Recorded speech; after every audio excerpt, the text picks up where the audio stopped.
First, the up-and-coming new person, and later a very distinguished professor of the older generation. So, it's my pleasure to introduce Rogier and Langhe. I've known Rogier for some years and participated with him in other things. Of all the people writing on Kuhnian topics today, I hope I'm not insulting anyone here. I like Rogier's work the best. I think it's really quite intriguing. So, fire away. Okay, Tom, thank you very much for the kind introduction. And also thank you, Manuel, for the organization. I know how much work goes into things like these, and already we are here together. That is already a big success. And then if you make it to tomorrow, then it's probably also better than. So, yes, thank you very much for the kind introduction. I'm going to talk today about Kuhnian rationality, also because if you talk about heuristics, that makes me think about Thomas Kuhn. Everything makes me think about Thomas Kuhn.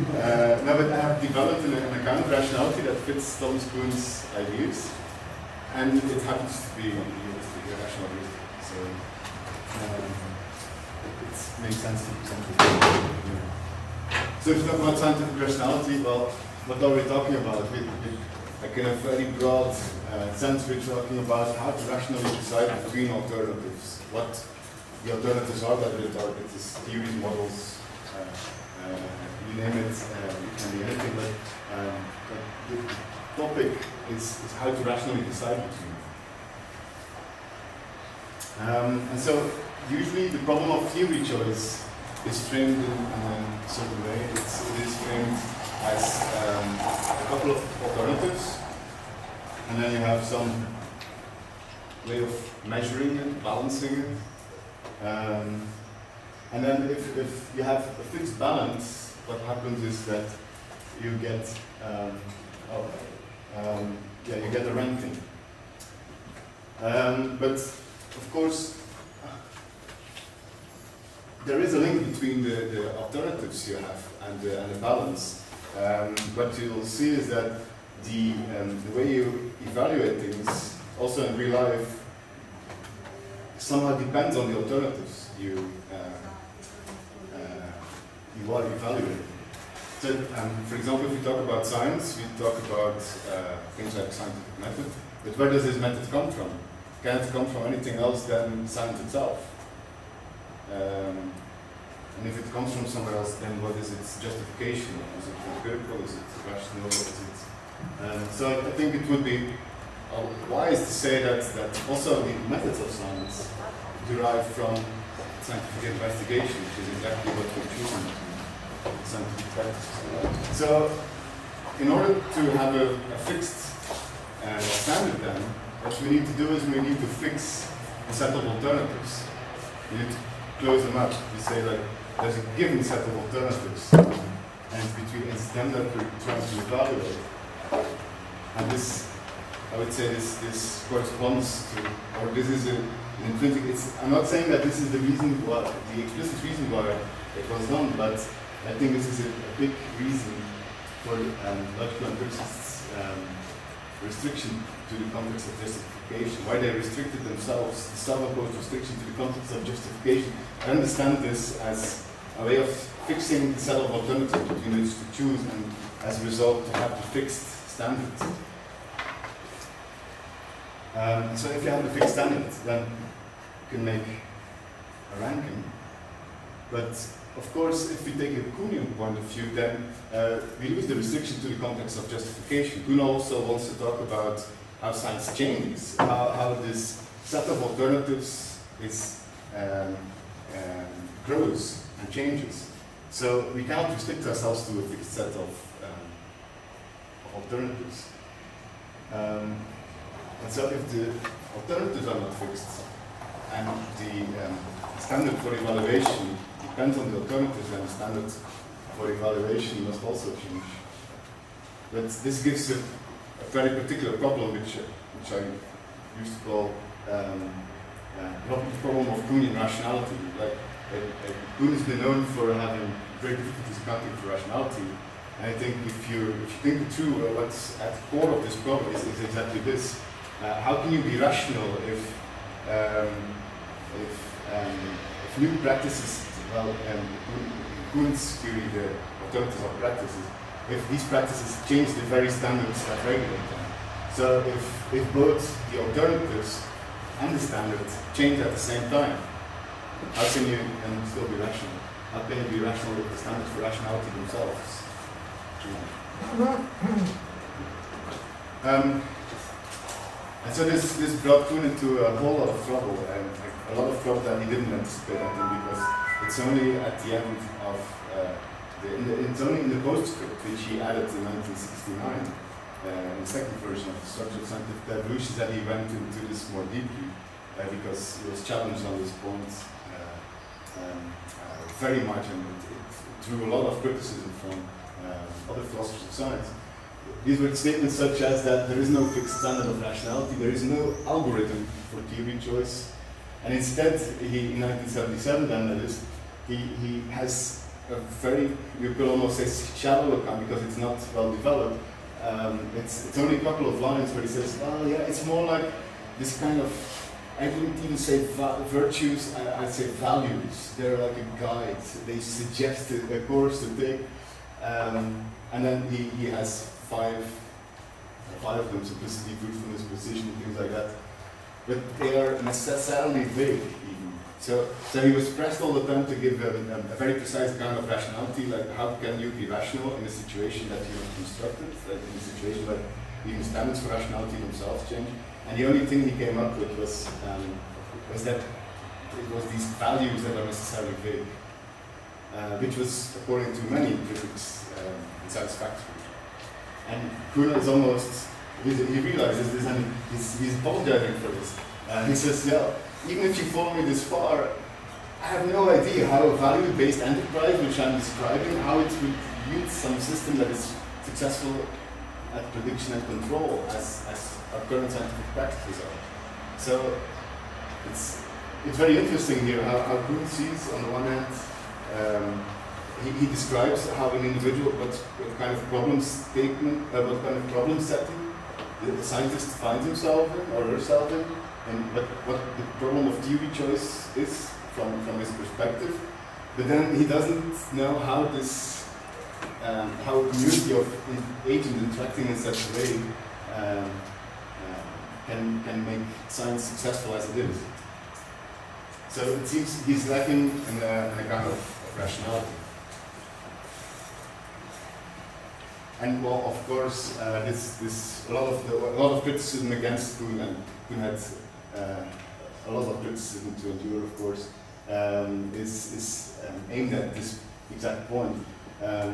It is said that what Kuhn is saying about science is that it is nothing but political and propagandistic affair. It is a matter of mob psychology. So theory choice becomes a matter of mob psychology. Kuhn has this line where he says it's ultimately it's just up to the final tribunal is the scientific community. So which made say that finally includes theory choice is just a matter of mob psychology. So what I'm going to do today is I'm going to help Kuhnian, and I'm going to try and solve this problem of Kuhnian rationality, like how to choose in a rational way in a circumstance where you do not, where even the standards for evaluation themselves change or might be an object of inquiry. And actually, this is a picture of Herbert Simon, and it is Herbert Simon was actually developing his account of satisficing at about the same time that Thomas Kuhn was writing Structure of Scientific Evolutions. So it's very interesting to see that the parallels between Simon's account of satisficing and how also Thomas Kuhn came to the same problem statement, but didn't really solve it. So here's how Herbert Simon approaches the problem. So think of the process of finding a needle in a haystack. But also what you need to do is not only so imagine there are different kinds of needles in the haystack, and your object, your aim is not only to find the best needle, but also to find what counts as a good needle. And as I was saying, this standard itself derives from the alternatives you encounter. So what happens is that if you want to be exhaustive, if you want a unique optimal solution to this problem, you would first have to search the entire haystack, no matter how big it is, no matter how complex it is, before you can settle on what the standard is. And then, given that you have a standard, you can make an optimal choice. But of course, the problem here is that your solution, the complexity of your search process depends on the size of the haystack or the complexity of the problem. And if you're faced with a gigantically complex problem, such as science is confronted with, well, basically everything could be connected to everything. So, in a sense, that would mean that if you take this brute force approach to science, it would mean that first we need to get omniscient about the world, then we can determine what the standard is to evaluate the knowledge, and then we can just go back on our steps and evaluate that knowledge. But at that point, ranking that knowledge will already become obsolete. So there's something strange in that brute force approach. So what Herbert Simon was thinking, now if you are confronted with this kind of situation, how can you rationally go about the process of finding both needles, but also having a standard for evaluating them without needing to go through the entire haystack first. And then the mechanism that we proposed, and this is where we get into more of a heuristic, is the aspiration level mechanism. So what he says is, well, just take a sample of whatever it is you're choosing between, and use that to determine initial standards to guide subsequent research. Then, it's kind of a standard, but it's a temporal standard. So as you use the standard to go about further research, you adjust the standard as you go along. And at each step, what you do is you do not choose the best alternative, but you remove the worst alternatives, which is basically the meaning of satisficing. So basically the standard acts as a threshold, and everything that is above the threshold is retained, and it's only the things that are below the thresholds that are removed.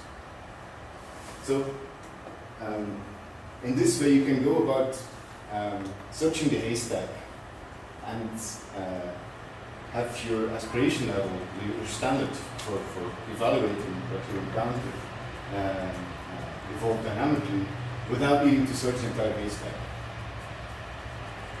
So it's independent of the complexity of the problem, which is extremely important if you're faced with it's very complex problems. And what is interesting is that although Kuhn's account of rationality is said to be very vague, if you read it from the point of view of an aspiration level mechanism, it actually makes a lot of sense. For example, here is how Simon describes how this aspiration level mechanism develops, is adjusted through time. So he says, how may the satisficer set the level of the criteria that defines satisfactory? Psychology proposes the mechanism of aspiration levels. If it turns out to be very easy to find alternatives that meet the criteria, the standards are gradually raised. If search continues for too long without finding satisfactory alternatives, the standards are gradually lowered. Thus, by a kind of feedback mechanism, the decision maker converges toward a set of criteria that are attainable, but not without effort. So it's a fine balance between what you think is what you already know and between what you think is possible. And as you search on, the balance shifts a bit as you go along. And in the same sense, Kuhn has this remarkable passage that is remarkably similar. What he says is that with standards for acceptance set too low, they would move from one attractive global viewpoint to another, never giving traditional theory an opportunity to supply equivalent interactions. With standards set higher, no one satisfying, he uses the word satisfying, the criterion of rationality would be inclined to try out a new theory, to articulate it in ways which shows its fruitfulness or displays its accuracy and scope. So here, but the second aspect, you could say, of this aspiration level mechanism is that it is something that is adjusted as you go along. So there's a kind of a feedback mechanism. It's not that you have a set of alternatives and then some balance to evaluate them that is independent of each other. No, there's a feedback loop by which that which you use to measure feeds back into the alternatives, and the alternatives feed back into the balance. So Herbert Simon says the aspiration level at time t depends upon the previous history of the system.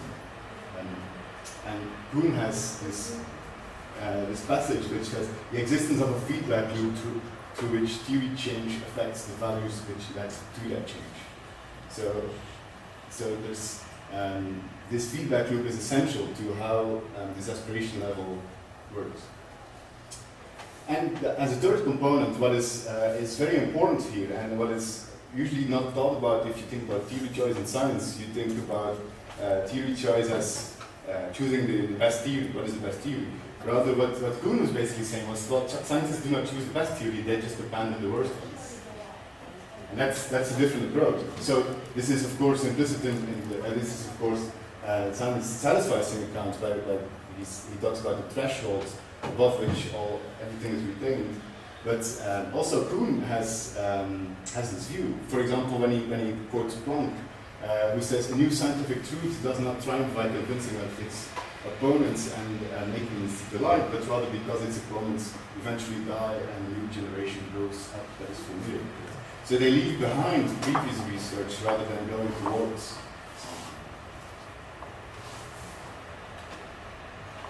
So you could say here we make the shift from how theory choice, the problem of theory choice is usually framed, namely as a kind of problem of a given set of alternatives and external standards, and then you just rank them. So when we talk about an algorithm, a procedure to determine the answer, rather we conceive of theory choice as a problem of search, as a search problem. A problem in which not only not only do we need the right answer, we also need to find out what the question is. So we construct both the questions and the answers at the same time. It's a dynamic process. You could say that the question is basically the standard by which you evaluate the answers. Like the question determines what counts as a satisfactory answer, and then you answer it. Usually, if you take a look at the usual formulation of problem of theory choice, you just see them as they just focus on ranking answers. But what if the answers are not given? What if the theories we choose between are not just falling from the sky, but have actually need to be constructed? As we all know, is sometimes an arduous process, and so then you run into this dynamic search situation, which because we're not omniscient, we need we need search heuristic, because we cannot first know everything about the world and then derive our standard of evaluation from that to backtrack it to our alternatives. So what I want to note here, and this is something people often misunderstand about the satisficing account I've experienced, is that satisficing is not just a weak form of rationality. Like, even though we are like that, well, of course we try to optimize, but given that we are just a bit stupid as human agents, we have to satisfy ourselves with this satisficing account. No. It is an optimal solution to a very complex choice situation. So the problem situation that you could say scientists find themselves in, where they have to find not only the answers but also the questions. Or with, for example, a gigantically complex haystack, it is simply impossible to be to optimize. So what Herbert Simon did was he asked himself, well, if an agent finds himself or herself in a situation like that, what would be the rational way to go about it, given that the optimization doesn't work, given that it's just inapplicable to the problem? And then his account of satisficing is an answer to that. So it's not a weak version of rationality, it's a different version of rationality. It's one that can deal with open problems, whereas this other form of rationality depends on this on closing the set of alternatives, closing the standard of evaluation, and which is, I think, for science an undesirable, or it is needless. It is needless restriction. It makes your theory by theory choice very limited and inapplicable, I think, to actual scientific choices that actual scientists are making on a day-to-day basis. So, okay, that's the satisficing account as an account of Kuhnian rationality. So, I'm going to try and show what I'm going to do in the remainder of this talk. So, I'm going to, so there's,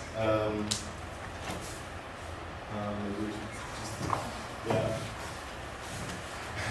So Kuhn's book on the structure of scientific revolutions mostly goes into this pattern he describes, and he's most famous for, namely the pattern of normal science, crisis, and revolution. And then Kuhn describes, using historical case studies, how, for example, what normal science looks like, what its typical features are, how you go from one phase into the other phase, things like that. It's mostly descriptive, but actually how it starts from the individual level, how the individual goes about, for example, choosing theories, constructing alternatives, and then the mechanism by which they interact with each other to form these patterns is notoriously vague, and this has been criticized. So what I've done then is brought in Herbert Simon's idea of satisficing on the individual level. So an individual scientist satisfies it, but what I'm now trying to do to actually make the point harder that satisficing is actually an account of Kuhnian rationality is, it would be very nice if I could show that well, a community of satisficing agents, when they interact with each other, they actually exhibit, the community actually exhibits the pattern of normal science, crisis, and revolution. So that this community of satisficing agents actually gives you a generative mechanism of Kuhnian patterns. So this is the question mark. Will it work? Let's see. Let's study the dynamics of the community of satisficing agents. So let's make it very simple now. So just take the two core characteristics of this aspirational mechanism, of which you find traces in Kuhn as well. So we're not choosing the optimal or the best one, we're just going away from the worst ones. And the threshold or the standards by which we do this can evolve dynamically based on what we find. We adjust the rule as we go along. So this has two, so I'm going to take to make it more very simple. So take just a very simple network, right? So we have a number of approaches. Maybe it's better here to speak of practices, actually. I should have changed that. Because in Kuhn, the basic units of analysis, usually I follow Joseph Rosen, is just scientific practices, a practice. It's the way of doing things, like how you go about a certain problem, how a received practice is, so and so. And for example, an exemplar is a special kind of practice, a practice that is exemplary for a kind of way of doing it. So you have a number of these practices, and each of these practices has a certain significance. Where you could see this as a kind of fitness, like in evolutionary terms. It has a certain value. But what is interesting here is that the value does not derive from some external balance or standard of evaluation. No, the value derives from the practices around it. It's, so this means that if you change one, then this has an effect on the value of the others.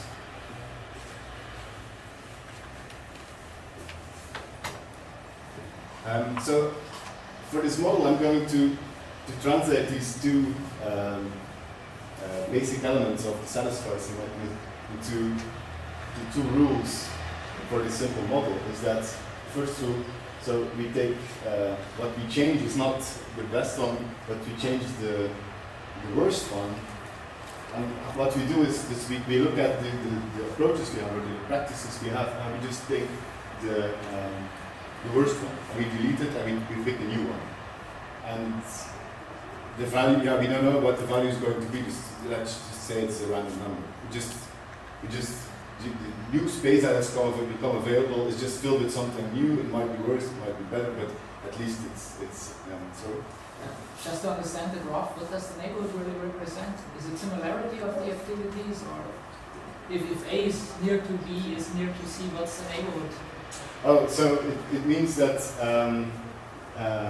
they are, like, for example, this practice depends on this practice and this practice for its value. Ah, okay. It could be more complex, but I'm trying to keep things very, very simple now. It could, yeah, you might even take just a full network, so that everything depends on everything else. But just to keep things simple, what happens here is that if it is so if you would work with an external standard, then this would mean that if you change the value, if this one disappears, for example, all of a sudden some new experiment comes and it points out that this practice was totally flawed, and so it disappears, then this would have no effect on the other because the standard is external. But if there's no external standard, if these the standard of evaluation derives from the very things it is evaluating, then if this one goes, this has an effect on the other. But I have later on I'll give an example of how Kuhn has actually a description of how this works.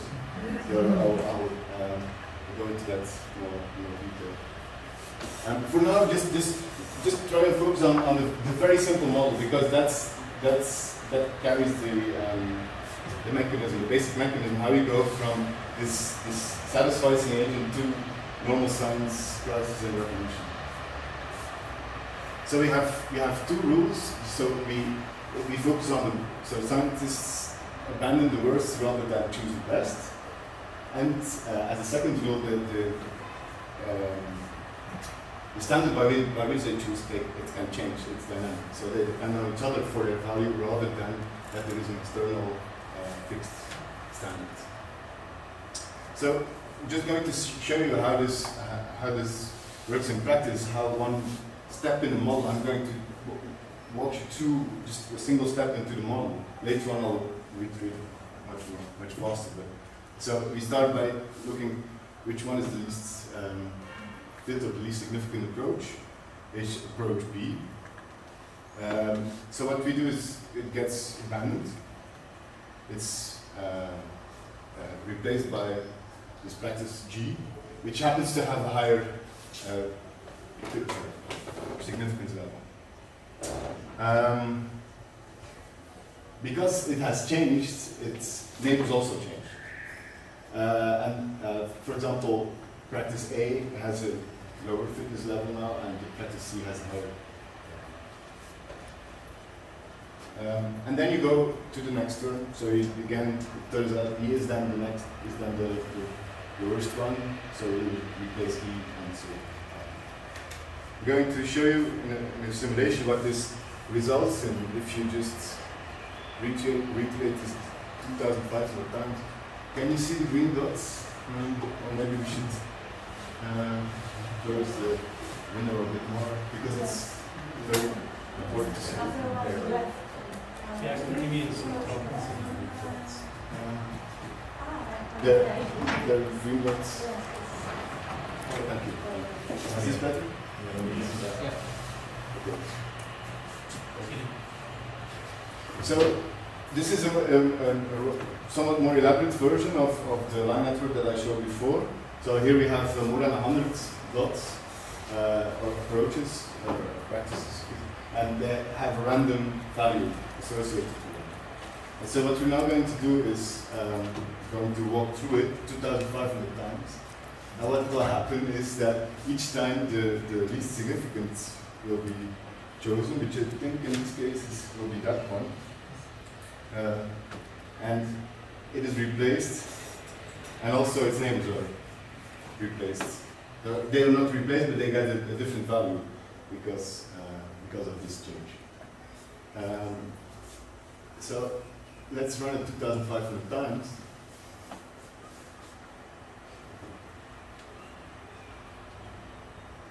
What you see is that the system is it goes pretty slow, but so what I'm tracking here, this will be important, is the lowest value of the least, so the value of the one that is replaced, the highest value of that it has. So you see that it increases. Is it linear? So, Is it linear increasing or is it Oh, up to it's in a stepwise yeah. fashion. But already what is remarkable here is that it's the whole system goes is you could say progressive or organizing itself to a higher state. It's with little unsuccessful instances.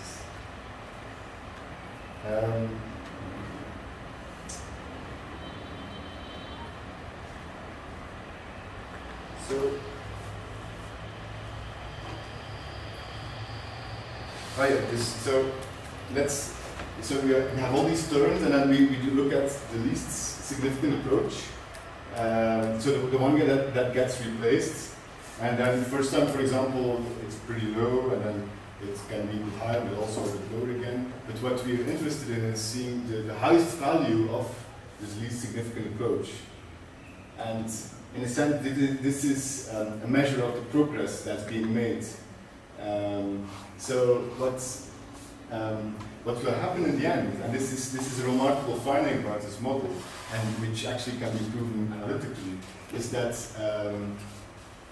in this setting of the model, this maximum value of the least significant approach tends toward 0.667. So if 1 is the maximum, and it's on a scale between 0 and 1, what you will see is that there's this maximum value converges towards 0.667. So this is the initial state of the model, but if you run it for long enough, at some point it will just remain fixed on that value. So basically it means that no approach with a value higher than 0.667 will be selected for replacement. So it's only if you have a value, if a practice has a value of less than 0.667, that it might be the least satisfactory one, or the least significant one of the whole system.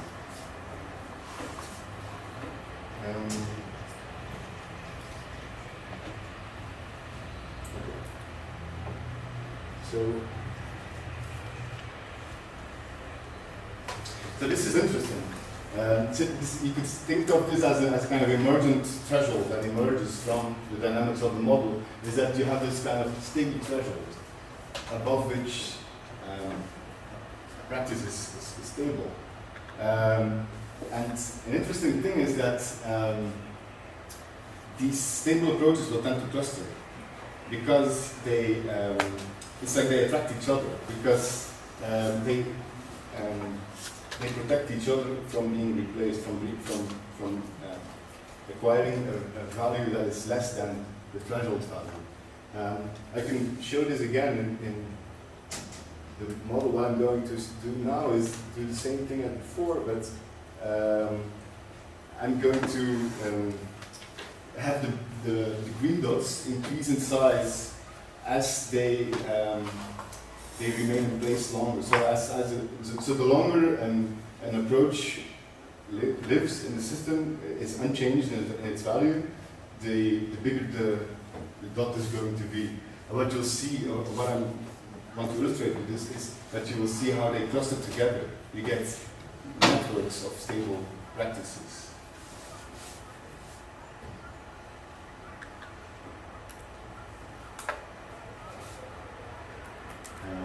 So here again you see the maximal value of the least satisfactory one. So the highest value of the one gets replaced, and you see how it changes. At some point it just reaches kind of ceiling, and then it goes higher than 0.667.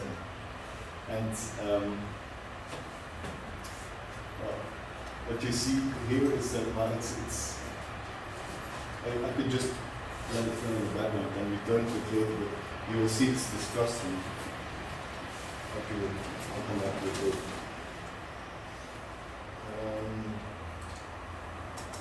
Because there's also something exciting happening under the threshold. So we have stable networks of practices, which I would. This is how I started thinking about paradigms. As a paradigm as a stable network of practices. And what you can see is how they get replaced, how they get eaten out from the outside. And you have a core, you have a periphery, everything's there. Maybe I write it down. Look. It's still running. So what happens? So above the threshold, you could say we have the formation of paradigms, these stable practices that cluster together in what you could call paradigms. But something's also happening below the threshold. So again, let's go through a typical step of the model, but now there's a slight variation that appears. So again, we have the least significant approach, namely B, that is changed. It is there's a new approach that comes, it has a high value. But now what happens is that the approach A gets a value that makes A the least significant one in the system. So what is different from the last term is, from the previous illustration of the term, is that now it's the change of B that causes A to change. So in other words, what you will get, and this can go on, like maybe if A changes, then in turn it causes another approach to change. So in other words, what can happen is that you get correlated cascades. That the change of one approach changes another approach, and another approach changes another approach, and so on. And actually, what you can do then is make look at the distribution of these changes. And what will come out of this is that this very simple model yields a polar distribution of changes. So in a sense, you will have changes of all sizes. So most of the changes will just be very small, very simple changes, but they can be of all sizes. So there's no average size of a change. It is scale-free. Look, maybe what I can do now is, look, this is the first version of the model. I'll just let the model run, but instead of taking a step, I'll let it run as long as the change of one approach is causing the change of the other approach. So we're going to look at the cascades now. And oh, this is already a long one. Okay.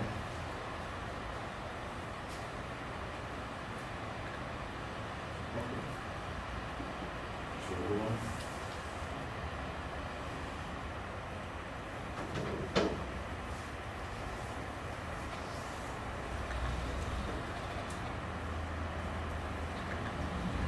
this was, for example, a very short one. Usually they're much shorter. Yeah. But so yeah, this is just to illustrate. But what you can do is you can just plot the distribution, which is more scientific way to do than showing this here. But then the interesting thing is that you have a stable power law distribution of cascade sizes. So in this sense, you get cascades of all sizes, and this is where I wanted to get to, because how Kuhn is describing scientific revolutions. This is something he also said straight after the first edition of Scientific Revolution, that he says, well, yeah, these revolutions I've highlighted some of the major revolutions in science, but he says that most of the time they're just way smaller. They can be very small, very small disciplines, or just might involve just 15 or 20 scientists, and even most of the time they have that size. So basically, this would be in line with Kuhn's description of the scientific revolution, where you have paradigms as a stable network of practices, but also a possibility of these correlated cascades that can be of any size. So what will happen in the life of these practices is long periods of stability punctuated by violent bursts of change, which is normal science crisis and revolution in the interpretation I've given to this model.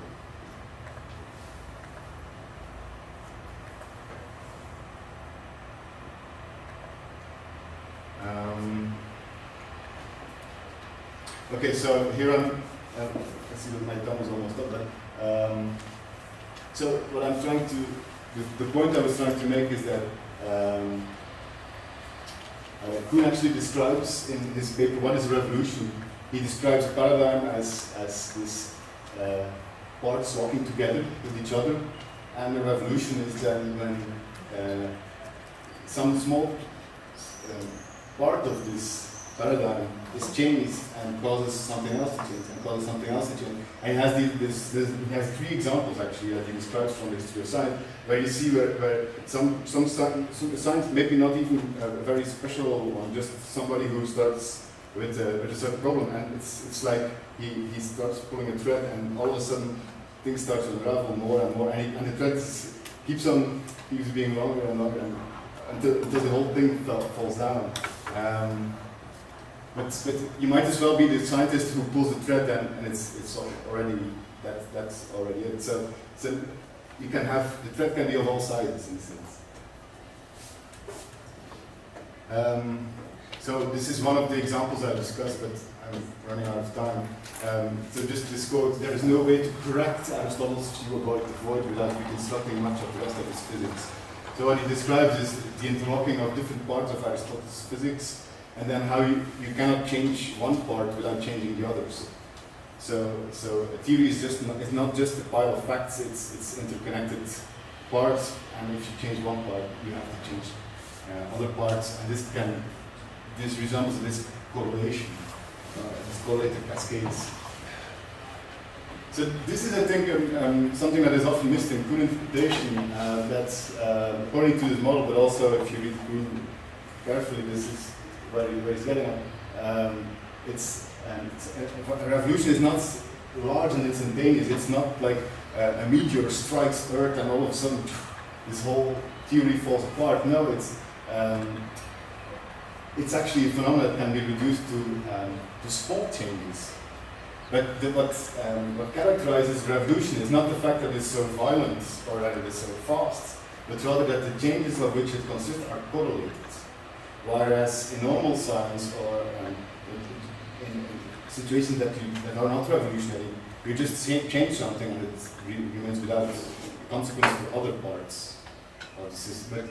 But what a revolution then is just this cascade of correlated small changes. So you retain this gradual character of science. It's just a scientist making one contribution at a time.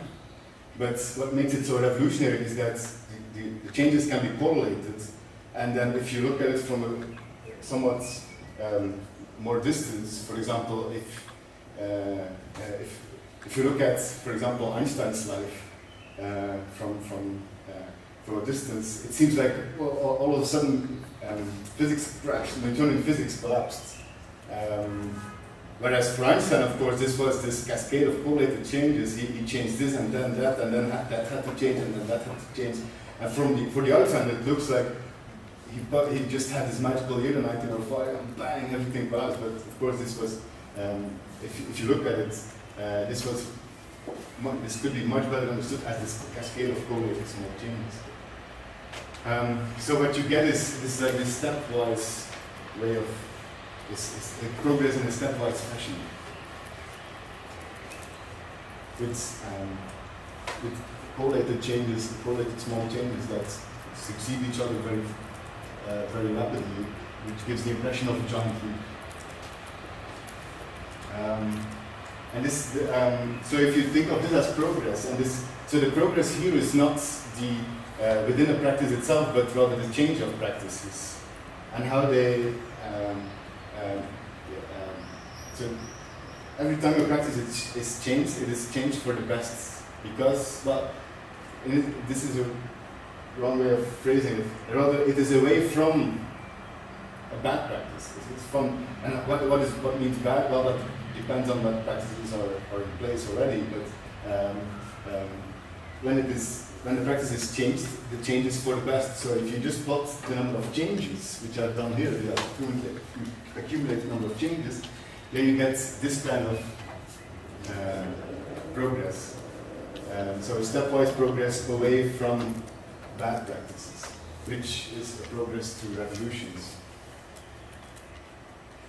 So to wrap it up, from the simple model, I've shown that just with these two aspects of Herbert Simon's satisficing plan, if you have a community of these satisficers, what will happen is that you get this stable threshold. Above the threshold, you will have the emergence of stable networks of practices, and below the threshold, you'll have these correlated cascades. So, so you have both phases that Kuhn is talking about. You have normal science, you have revolutionary science, and the alternate between the life of these approaches or these practices happens sometimes. They can be part of normal science, but all of a sudden they can be revolutionized. So, to make my point, yeah, it's a match, I think. Yeah, so it's not only that Herbert Simon's account of rationality is descriptively, you can say, well, Kuhn also mentions this aspiration level mechanism in some sense, and Kuhn would agree with it. What I've done is something more. I've shown that if you have a community of these satisfiers, if you put them, they interact together, you can actually have a pattern of scientific activity. And so I think, for my conclusion, that Kuhn offers, I think, a more realistic version of the problem of theory choice, one in which scientific standards do not just fall from the sky, and one in which no omniscience is presupposed to formulate those standards. And I've used Simon to fill this, like what Kuhn calls a lacuna in his work. I've used Herbert Simon's ideas to fill that, and that's then the satisficing account. And then I've shown that Simon's solution is the narrative of Kuhnian dynamics.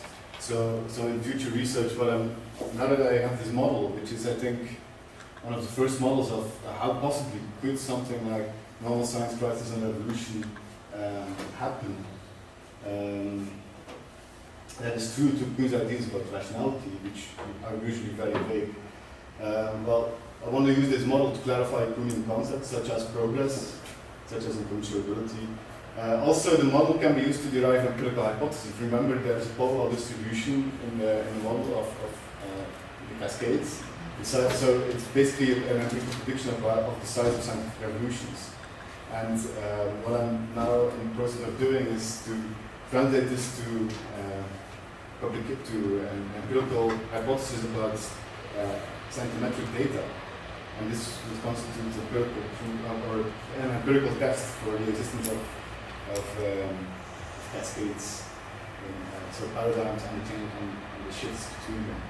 So I think it might be possible using this kind of model, this kind of simulation, to actually have an empirical hypothesis to test whether proof is right or not. And then this might lead to a Kuhnian revolution in philosophy of science, which I'm here to tell you all about. And this is called, I would call this the Kuhnian paradigm in philosophy of science, which I got the broad version I've published recently, which you can find on my website, in which I formulate a whole program for how Kuhn basically could ground a whole new approach to philosophy of science that is perhaps more relevant, as you can see from the problem of theory choice already, than current approaches, current confirmationist approaches in philosophy of science. Thank you.